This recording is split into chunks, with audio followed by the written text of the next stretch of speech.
Olá, sejam muito bem-vindos a mais um episódio de Caroline's Head. Hoje, depois de uma semana de pausa, para aprender a descansar um bocadinho,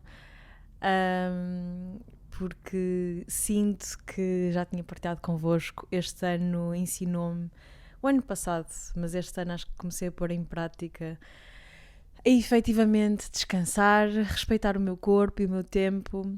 Portanto, sinto que a semana passada foi importante para mim para recarregar energias para trazer aqui para o pod. Eu gosto sempre de, apesar de levar isto como um compromisso e trabalho, ter espaço mental, porque trabalho numa consultora full-time, já partilhei convosco, tenho todo o trabalho com as redes sociais e partilho muito a minha vida. O podcast é um espaço que eu levo muito a sério, é um projeto pessoal que eu adoro, é o meu bebê, invisto muito tempo e recursos para gravar e partilhar convosco e sinto que me ajudou a encontrar aqui o meu espaço, mas também é uma coisa que requer muito espaço mental e sobretudo quero estar bem para falar convosco e não sentir que estou nesta obrigação e trazer essa energia para aqui. Gosto, independentemente dos temas mais leves ou mais pesados, de ter espaço mental para partilhar convosco e sentir que vos trago sempre a minha melhor versão, mesmo nos dias em que não estou no melhor mood, ou que não tenho a melhor energia, ou que não me sinto tão bem, mas sinto que preciso de vos trazer isso e que preciso também de preservar o meu bem-estar e, portanto, vamos tendo assim de vez em quando aqui umas pausas. Estou numa altura de muito trabalho, época alta em consultora e, portanto, preciso de sentir que consigo estar bem em todas as coisas que tenho para fazer na minha vida e de sentir que, apesar de estar comprometida com elas, não estou refém delas. Então pronto, só para dar um background às pausas que vamos tendo aqui no episódio.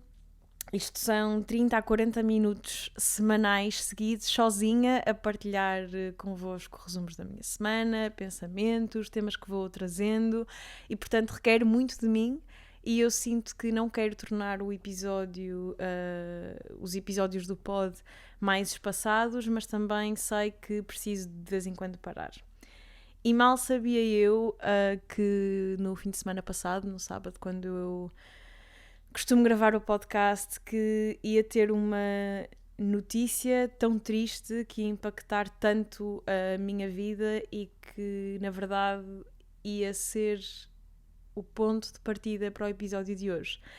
Acho que já devem ter percebido que há aqui uma energiazinha que não está tão bubbling e vou partilhar convosco um tema sobre o qual há tanto tempo eu penso tanto, mas acho que nunca tinha feito tanto sentido trazer aqui para o pod, que é delicado e que é só a minha perspectiva, ou parte dela, neste tempo tão curto, mas grande até que temos aqui para falar um bocadinho, e que eu sinto que pode ser interpretado de tantas formas que é por isso que a minha energia está assim um bocadinho mais down. Foi uma semana de muita reflexão, de sofrimento obviamente, e já vão perceber porquê, mas sobretudo de reflexão, e acho que neste grande tema cabem muitas coisas. E o tema principal do episódio de hoje é o luto, nas suas várias formas e numa daquelas que eu acho que é admissível de sentir que é minha, mas que eu acho que é tão pessoal e tão diversa, dependendo da pessoa que o está a sentir, do porquê e da fase da vida. Esta semana faleceu um familiar meu de uma forma muito inesperada, muito abrupta e que me fez refletir muito. Não vou, obviamente, esmiuçar este tema porque a minha família merece privacidade, essa pessoa também, independentemente de já não estar cá, mas viver o luto de pessoas mais ou menos próximas, eu acho que é algo mesmo muito pessoal e fez-me pensar sobre o que é que significa o luto, de que forma é que eu o vivo e em que perspectivas da vida. E este primeiro e mais óbvio fez-me perceber que eu não tive assim tantas pessoas a falecer na minha família, já tive algumas, mas sinto que a morte ou lidar com ela é uma coisa muito recente para mim. Eu só tive, acho eu, o falecimento da minha bisavó, era muito pequenina, e depois só a partir, acho que dos meus 15, 16 é que começaram efetivamente a falecer mais pessoas da minha família, o que é natural, não é? Foi sendo por causas naturais, e depois sinto que a partir daí foram morrendo muitas pessoas que eu conheço por vários motivos diferentes. E isso fez-me perceber que a morte é uma coisa com a qual eu lido muito mal.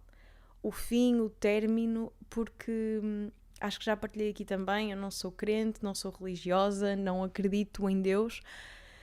Acredito que, para meu conforto, tendo a acreditar, passando a redundância, em que as pessoas não desaparecem simplesmente, que ficam de alguma forma connosco, e tenho isso com os meus avós. Há sempre momentos da minha vida mais difíceis, ou pelo menos nos momentos em que eu não tinha muito em que acreditar nem em que me agarrar, eu sei que a minha mente me levou para aí. E é estranho porque, por exemplo, com a minha avó, eu sinto muito que converso com ela, que ela está comigo nos momentos mais difíceis, mas sei, conscientemente, eu acredito que é tudo produto da minha cabeça, que é uma forma de me confortar e de procurar um alento que não tenho no mundo físico, se é que isto faz algum sentido. E nesta dicotomia entre o que eu acredito e o que eu acho que é verdade, tento não forçar nem muito para um lado nem muito para o outro e respeitar só o bem que isso me faz. E no fundo é um bocadinho isto que eu acho que acontece na religião, que é, sendo verdade ou não absoluta, acho que não importa muito discutir sobre isso, porque o alento que traz eu acho que é maior do que aferir-se tem bases efetivamente verdadeiras ou não. E sobre este tema do luto e lidar com a morte, para mim, principalmente quando não tem a ver com causas naturais ou quando é ligado a questões do foro psicológico e sobre no fundo, pensarmos que todos nós somos muito permeáveis a, neste mundo, absorver energia e questões e dor que nos façam pôr em causa o nosso papel aqui. Eu sinto sempre que este é um lado do luto que em mim se despoleita muito, porque não é fácil lidar com o término de uma vida que é partilhada connosco, com o desaparecimento, com o silêncio. E esta semana foi uma semana de muita oscilação de emoções e, naturalmente, vendo a minha família sofrer e estando eu longe, é uma coisa que me magoa muito, e eu sinto que isso tudo mexeu também na forma como eu geri este luto. E sentir que, naturalmente, eu podia perfeitamente ter-me deslocado e ter ido, apesar de ter sido do dia para a noite que, entretanto, soube as informações para estar com a minha família no funeral e essas coisas todas. Eu sinto que quando acontece uma fatalidade destas, me bate ainda mais o facto de estar longe. E já falei em episódios passados que é natural que as coisas acabem, que temos que lidar com isso independentemente da causa e perceber que faz parte da vida, ou porque as pessoas falecem, ou porque as pessoas desaparecem da nossa vida. Mas o que o luto, nestes casos, despoleita sempre em mim é lidar com a naturalidade que é nós vivermos a nossa vida e sabermos que há coisas que vão ficar para depois, porque a vida é feita de escolhas e nem sempre dá para coordenar tudo, mas a evidência de que nós temos sempre tanta certeza que dá para ficar para depois, que depois, quando não fica, é duro lidar com isso.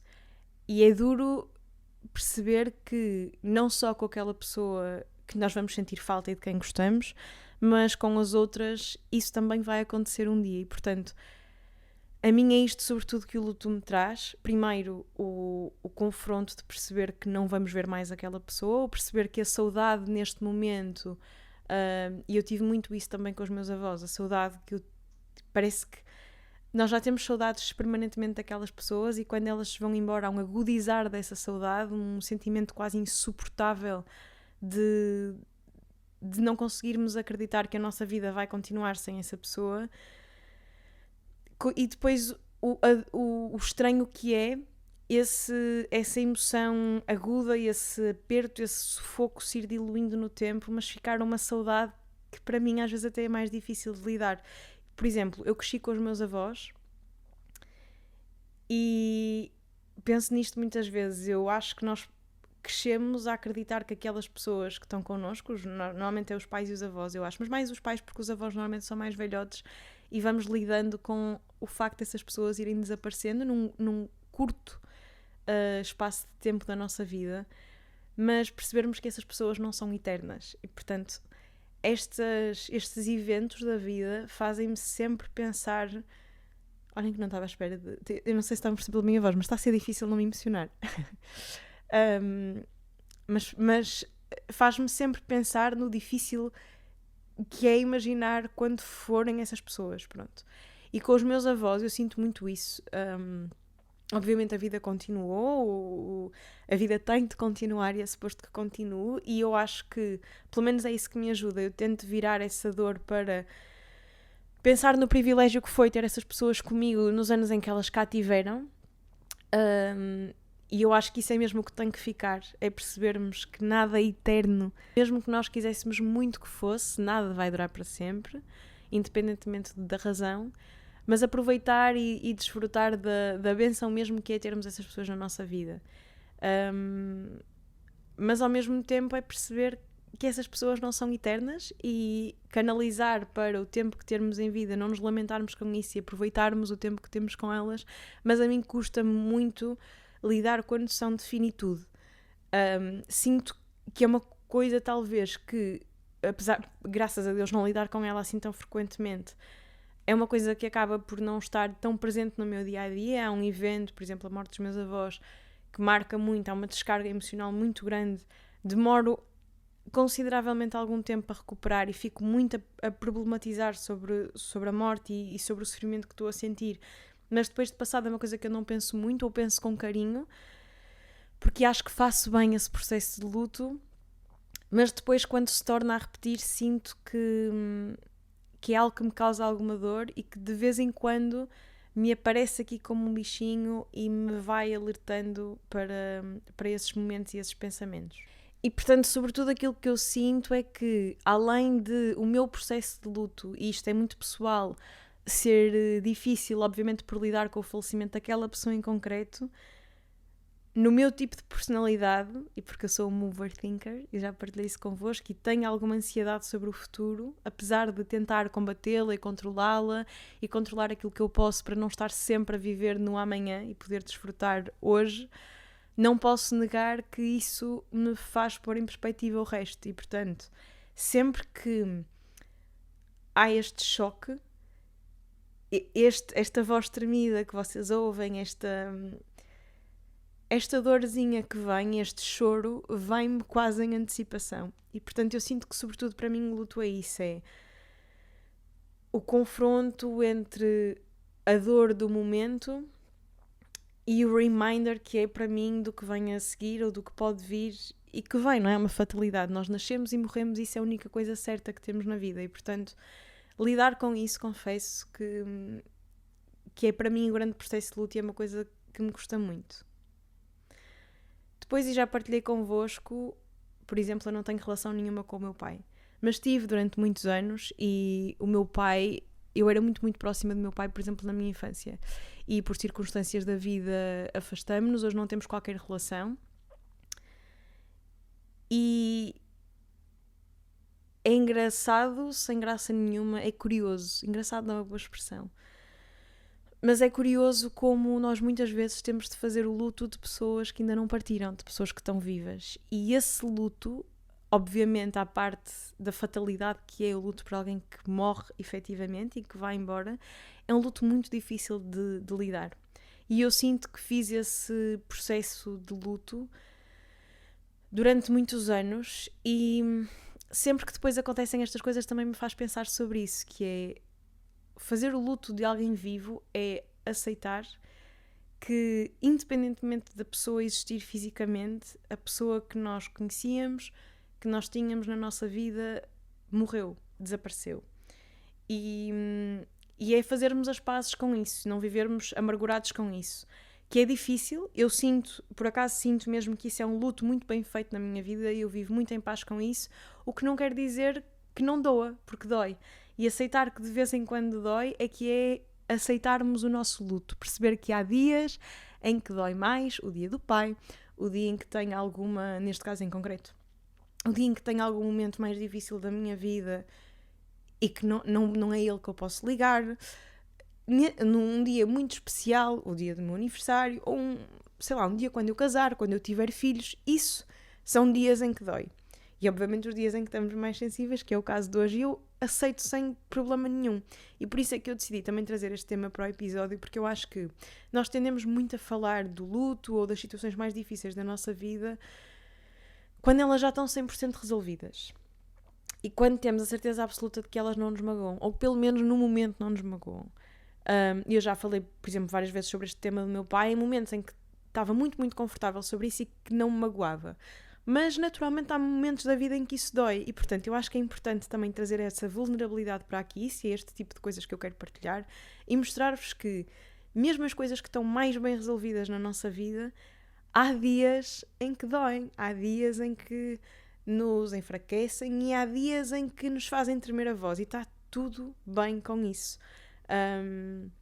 E eu sinto muito que este luto de pessoas que existem na nossa vida, e no meu caso foi mesmo necessário, são muito necessárias para conseguirmos seguir em frente. Ou seja, eu acho que muitas vezes, para bem da nossa sanidade mental, para conseguirmos seguir em frente e conseguirmos ter uma vida normal, é preciso fazermos este luto de pessoas que podem não ter ainda falecido fisicamente, mas que têm que desaparecer da nossa vida e que é preciso encerrar esse capítulo. Eu não sei se me faço entender bem, é difícil, porque todo este processo também é muito volátil e não é constante, mas eu acho que é necessário para assegurar a nossa sanidade mental. Mas é mesmo muito doloroso, porque há uns anos a advogada da minha mãe disse-me uma coisa interessantíssima que eu nunca mais vou esquecer, porque eu estava numa fase emocional muito difícil, a lidar com um processo muito difícil com o meu pai, e ela disse-me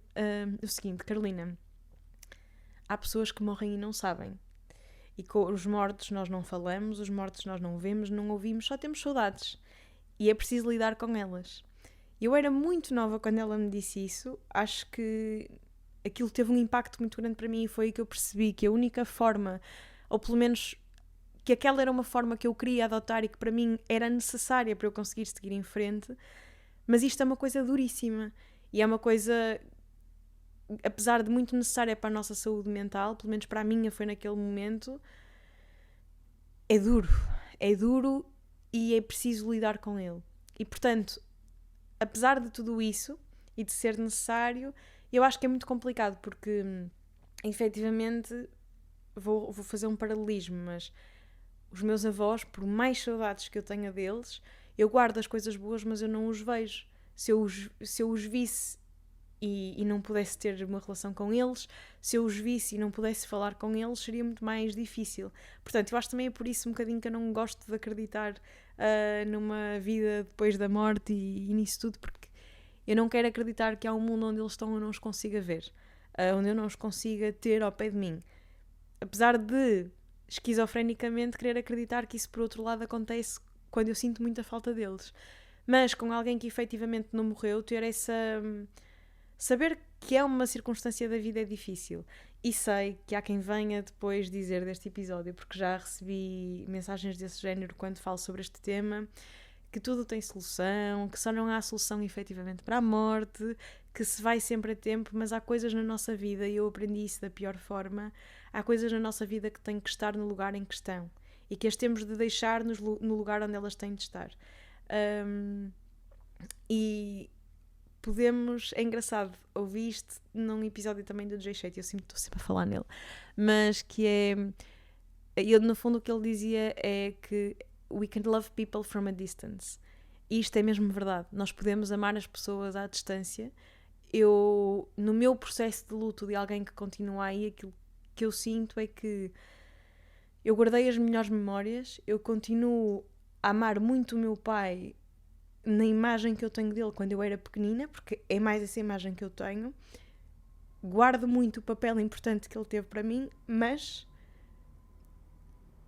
neste momento é como se houvesse um corte entre essa pessoa e a pessoa que existe agora.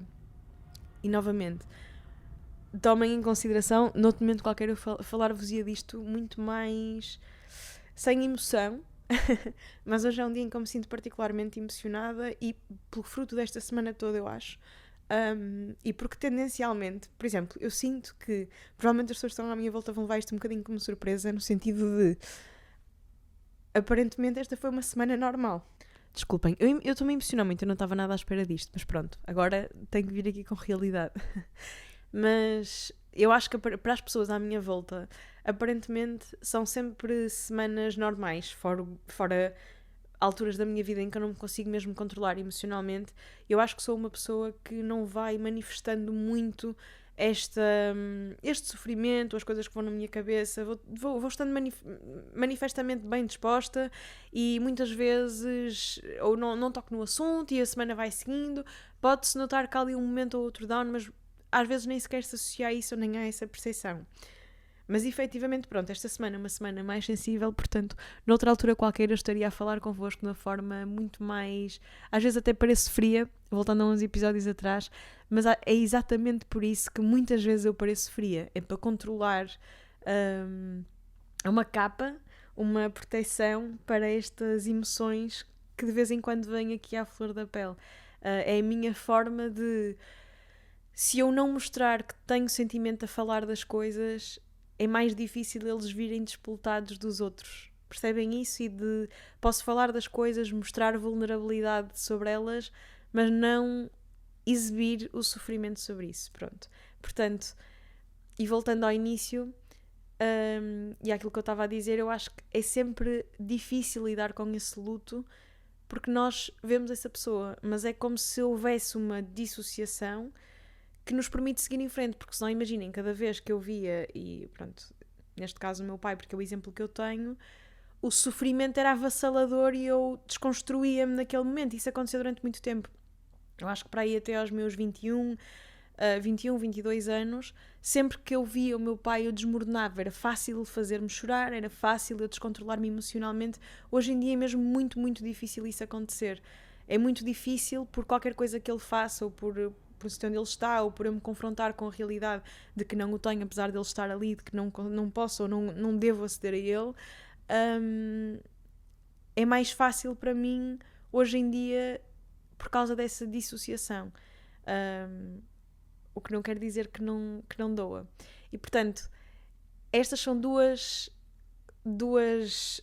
vertentes do luto muito diferentes, que eu não sei qual é que é pior, mas que eu sinto que, para mim, são dois dos pilares ou dois dos significados que o luto pode ter,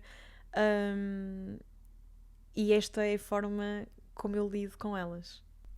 Depois outra coisa sobre a qual me fez pensar este tema do luto, eu sou sincera, pensei nisto ontem. Eu ontem estava a ver um filme, assim, mega clichê, aviso-vos já, que é A Year to Be Happy, é qualquer coisa deste género na Netflix, Um Ano para Ser Feliz em português, eu acho que é qualquer coisa assim em inglês. Mas basicamente é a história de uma família em que a mãe morre e que deixa a missão à filha de ela cumprir uma lista, eu acho que são tipo 10 ou 11 coisas, que ela fez quando tinha 13 anos e que era para ser a sua melhor versão, e que ao longo da vida, por se ir acomodando, ou ir envelhecendo, ir se ir conformando com as coisas que a vida lhe dava, ela de certa forma se foi esquecendo. E a mãe, antes de falecer, acha que ela se foi perdendo, que se foi esquecendo daquilo que ela queria ser e foi aceitando aquilo que a vida e as pessoas que estavam à volta dela a foram condicionando para ser, e portanto ela achava que ela não estava no seu expoente máximo de felicidade, que estava adormecida na vida e a viver uma vida que, apesar de não ser infeliz, não era a vida que ela teria escolhido para ela. E portanto, depois de morrer, deixei-lhe pronto, 10 a 11 cassetes, não me lembro do número de missões que ela tem para cumprir, que era para efetivamente dar-nos um cheque em cada pontinho da to-do list dela para ser a sua melhor versão. E isso despoltou em mim, foi do nada, pensar que há outro tipo de luto que eu acho que é muito difícil, que eu acho que ainda não passei pelo mais difícil deles, e já lá vamos chegar, mas que eu acho que isso também é uma forma de luto constante, muito menos pesado do que os anteriores, porque eu também não quero que este episódio seja todo tão carregado, mas que eu acho que é uma coisa na vida que tem tanto de bonito como de doloroso, e é o luto sobre nós, as nossas versões e as nossas camadas ao longo da vida. Há uns tempos eu lembro-me eu acho que até foi Mafalda Sampaio, de dizer que depois de ser mãe teve que fazer um luto da pessoa que ela era antes de ser mãe, para vir a pessoa que ela era depois de ser mãe. E eu sinto que isto, e por isso é que eu digo que ainda não passei pela pior, porque eu acho que pior, mas melhor, acredito, dá lugar a uma coisa maravilhosa. É a tal história que já falamos em episódios passados de perdem-se coisas para se ganhar outras que eu acredito que sejam maravilhosas. Mas eu ainda acho que não passei por esse, que deve ser o pior e o mais transformador a nível de sentirmos que este nosso lado mais juvenil, independente, individualista, morre, não é? Não há outra opção. Essa nossa versão morre para dar lugar a outra que na verdade tem de abarcar as necessidades de outros seres e concentrar a atenção e o foco neles, apesar de não nos termos esquecer de nós, e acredito. Mas não falando disso, porque não é de toda a minha área de expertise, que não é toda a minha área de expertise, eu não sou mãe, aliás, sou da pequenina Nola, mas obviamente não passei por esse processo, não é? Portanto, não sei o que é isso, mas eu sinto que aqui entre os 20 e os 30 nós chegamos a uma fase em que deixamos de ser o adolescente inconsequente que pode fazer tudo e mais alguma coisa e não tem de pensar no amanhã, para ter de abarcar tantas responsabilidades e uma perspectiva para o futuro, que eu acho que há um momento, toda a gente passa, não é uniforme quando, não é unânime, não passamos todos a uma idade específica num mês específico, eu acho que há um momento em que esse luto ocorre. Ou então não, e é só a minha versão, mas a minha expectativa ou a minha perspectiva, mas eu sinto com as pessoas que vou falando que isso acontece. E eu sinto muito que isso para mim foi despoltado por aquilo que já falamos do término da minha relação e ter que reconstruir a minha vida toda nesse aspecto, porque foi uma altura que me marcou muito. Eu já tinha passado por alguns momentos muito duros com tudo isto do meu pai, etc. Mas sinto que esse, sobretudo, foi um choque muito grande. E, portanto, para mim, não havia como não haver essa transformação nesse momento. Mas sinto que às vezes nem tem que ser despoltado por nada muito dramático. Ou seja, são eventualidades da vida, a vida vai mudando e há um dia em que bate e temos de perceber que aquilo já não existe. E é curioso porque ainda esta semana recebi a mensagem de um rapaz que era muito meu amigo, há uns anos atrás, a dizer que efetivamente a vida é mesmo efêmera e que ainda ontem se lembrava de nós estarmos todos juntos e sermos todos do mesmo grupo e todos super amigos, e hoje em dia a vida foi-se desvanecendo, vamos nos acompanhando de alguma forma pelas redes sociais, por saber uns dos outros, mas é estranho como esses tempos já não voltam e como as nossas vidas se foram separando. E efetivamente eu sinto que isso foi parte do processo que fez o meu ano passado tão difícil. Foi perceber que e eu acho que já tinha algum calo de algumas situações emocionais, mas eu sinto que fui sempre conservando o meu lado mais inocente, mais menina, mas eu sinto que foi efetivamente no ano passado que eu passei por isso e foi difícil para mim perceber que o meu lado menina, inocente, crente, de uma forma quase muito... Não era bem mágica que eu quero dizer, eu não quero soar cheesy, mas eu sinto que antes disto eu olhava para a vida de uma forma muito naif, sabem? E a vida já me tinha mostrado efetivamente que havia razões para ter mais cautela, mas eu sinto que me fui mantendo sempre muito inocente e muito crua em algumas coisas, sabem? E perceber que, de facto, há um marco grande, emocional, que nos torna E atenção, eu acho que nos torna mais duros, que nos faz olhar para a realidade de uma forma mais crua e mais fria, olhar para as coisas exatamente como elas são, a lógica da responsabilização, essas coisas todas são coisas que não se conseguem quando se tem a imaturidade de ir sendo levado pela vida. Nós passamos a ter que tomar rédea da nossa vida e eu acho que é isso que passa a fazer-nos perder alguma inocência. Mas com isso não quer dizer que vivamos tristes e deprimidos. Eu acho que estou numa fase muito feliz até da minha vida, talvez a mais feliz que tive até hoje, mas já não sou uma menina inocente, já não, sei lá, mesmo coisas boas, por exemplo, já não me manipulam emocionalmente, já não me fazem querer acreditar em coisas que eu não sinto, que eu não sei, ou que estão fora daquilo que é o meu discernimento.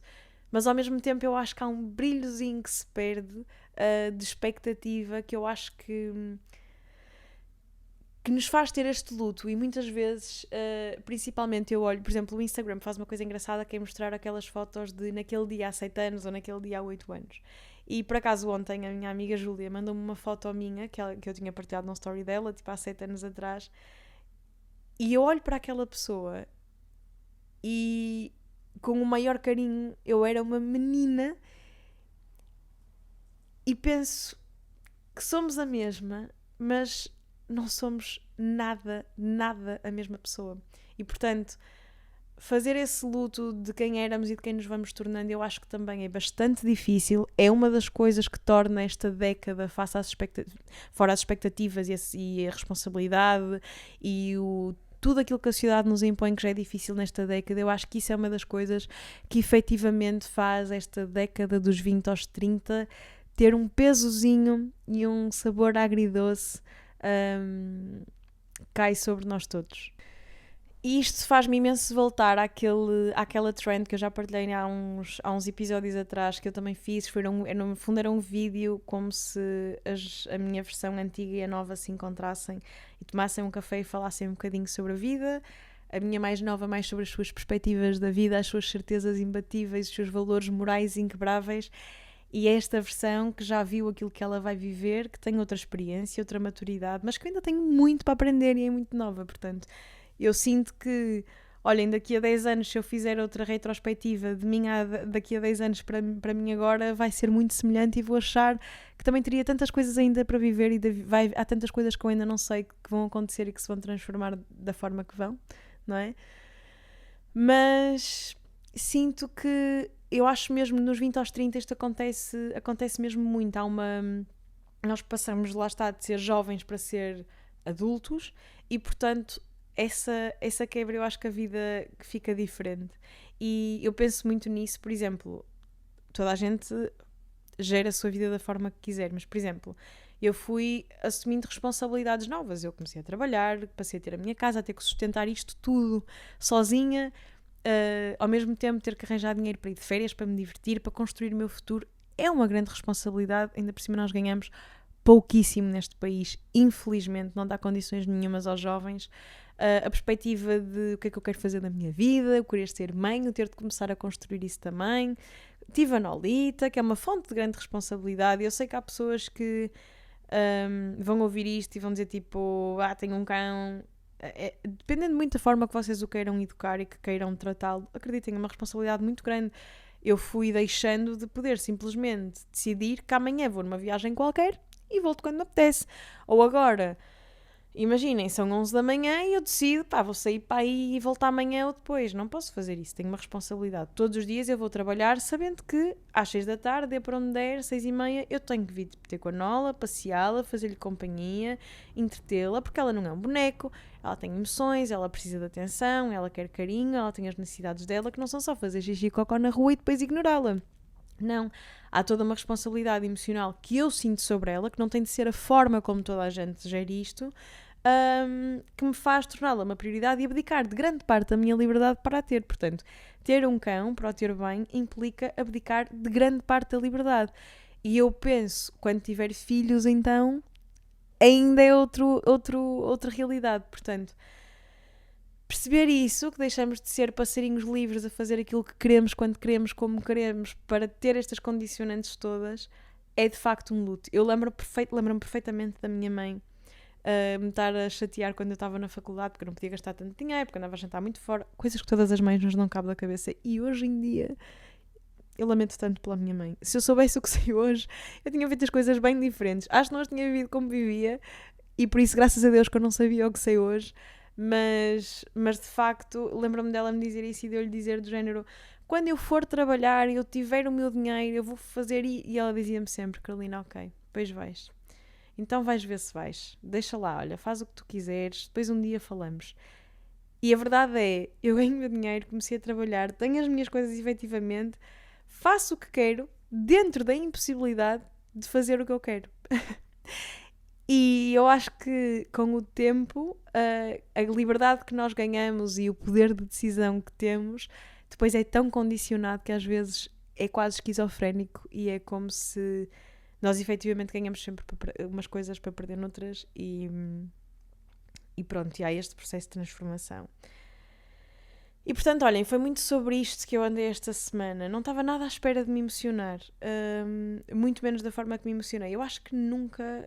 Eu não sei se estou enganada, porque eu agora não me lembro dos episódios todos, já vão sendo alguns, mas eu acho que nunca me emocionei tanto num episódio. E é mesmo porque eu escrevi um texto esta semana sobre a morte do meu primo, que dizia que eu acho que era qualquer coisa, agora estava a tentar pensar exatamente nas palavras, mas a ideia geral é que crescemos com a certeza das mesas cheias, da partilha, de que nos vamos ver amanhã, e a vida dar-nos isso tudo para depois nos vermos partir uns aos outros. E é uma fatalidade da vida, é uma coisa normalíssima, temos que levar isso com a maior leveza possível, mas efetivamente não deixa de doer e não deixa de ser duro. E esse é um luto que também fazemos com... Eu acho que cada pessoa vive, isto lembra-me muito o filme do Coco. Eu quero acreditar que nós vivemos sempre até ao dia em que a última pessoa que se lembra de nós morre. Vocês, olhem, a recomendação deixo já aqui do episódio de hoje é: se não viram o filme do Coco, vão ver. Para mim é o filme mais bonito do mundo, eu adoro esse filme, chorei que me fartei. E é muito sempre por isto, o tema morte, o tema as pessoas de quem nós gostamos não estarem cá, o irmos perdendo, porque as pessoas que gostam de nós, por exemplo, os meus avós, a minha avó dizia que os abraços e os beijos dos avós tinham sabor a Kinder Delice. Porque isso tudo era associado a uma memória, errada, atenção, de que a minha avó, sempre que nós chegávamos lá a casa, tinha um Kinder Delice para nós à tarde. E esses tempos nunca mais vão voltar. Os tempos de vir da escola a pé, a tocar-lhe a campainha, subir, ter o lanchinho todo pronto, vê-la, rir com ela, reclamar com ela, nada disso vai voltar. E eu olho para isso com amor, não é? E foi uma sorte tê-los como meus avós, foi uma sorte os momentos que eu passei com eles. Vou-me emocionar, os meus avós são o meu maior ponto fraco, mas pronto. Isso nunca mais volta atrás. E portanto, pensar nisso é provavelmente a coisa que mais... Vocês estão a ver, eu acho que nunca chorei em nenhum episódio. Mas efetivamente é, para mim, a coisa que mais me emociona na vida. E penso nisso muitas vezes em relação a Nola. Acho que foi das poucas vezes que também a minha voz me estremeceu num episódio. Mas chorar, acho que nunca chorei mesmo. Poxa, eu não estava nada à espera. Mas é sempre isso.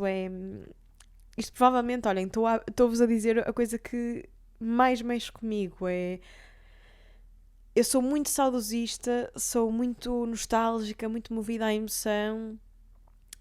E esta é a coisa que mais me custa. É perder as coisas que eu gosto muito e saber que as tomamos muitas vezes por garantidas e que elas não estão.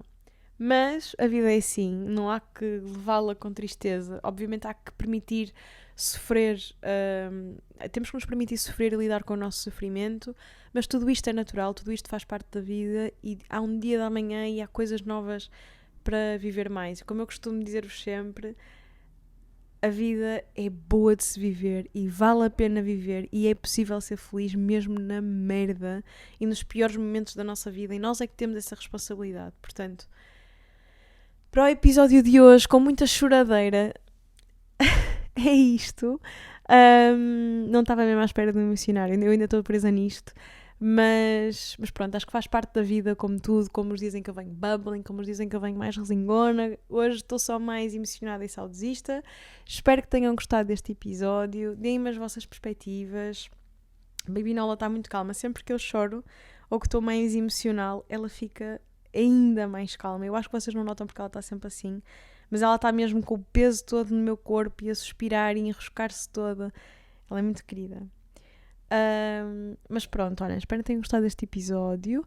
Vemo-nos no próximo domingo e até já. Oh, bonequinha. Um beijinho, mamãe. Oh, obrigada.